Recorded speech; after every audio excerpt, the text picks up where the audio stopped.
Unit vector. Actually हम क्या समझने वाले हैं, यूनिट वेक्टर क्या होता है भाई। Unit vector a unit vector is a vector of unit magnitude and points in a particular direction। क्या होता है यूनिट वेक्टर? यूनिट वेक्टर क्या होता है, एक पर्टिकुलर डायरेक्शन में यूनिट मैग्नीट्यूड का एक वेक्टर होता है। क्या होता है, यूनिट मैग्नीट्यूड का पर्टिकुलर डायरेक्शन में एक वेक्टर होता है। इसका पर्टिकुलर कोई मेजरमेंट यूनिट नहीं होती बेटा, यूनिट वेक्टर है ये 1 यूनिट का मतलब 1 मीटर हो सकता है, 1 किलोमीटर, इस तरह से मतलब यूनिट वेक्टर है। इसके लिए पर्टिकुलर कुछ यूनिट मेजरमेंट यूनिट हम नहीं रखते हैं, ठीक है।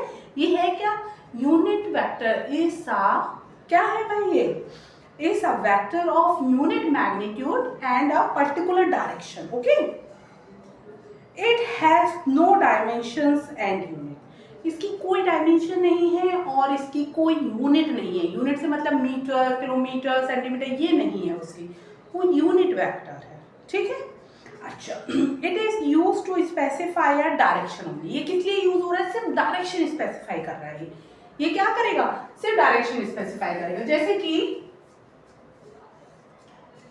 ये एक्स वाई जेड 3 कोऑर्डिनेट है, ये पहले ही मैं आपको समझा चुकी हूँ। किस कैसे समझाया था मैंने ऐसे बताया था कि कोई क्यूबॉइड ले लीजिए आप, क्यूबॉइड का कोई भी एक कॉर्नर पकड़ लीजिए, वहां से जितने भी ये 3 लाइनें जाती हैं, ये तीनों लाइनें एक दूसरे से क्या होती हैं, 90 डिग्री पर होती हैं। और इन्हें ही हम किस तरह से मानते हैं, एक्स वाई और जेड कोऑर्डिनेट मानते हैं, ठीक है ना।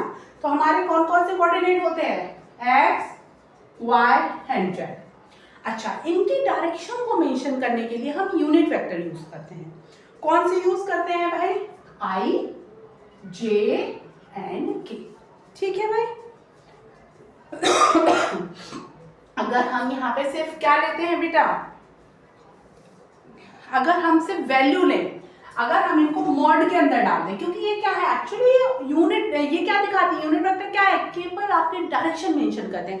इसमें यूनिट मैग्नीट्यूड की है ये, ठीक है ना, ये और पर्टिकुलर डायरेक्शन मेंशन करती है। इसकी कोई डायमेंशंस नहीं हो सकती और क्या नहीं हो सकता, इसकी कोई यूनिट नहीं होती कि किलोमीटर में है, मीटर में, समझ में आया।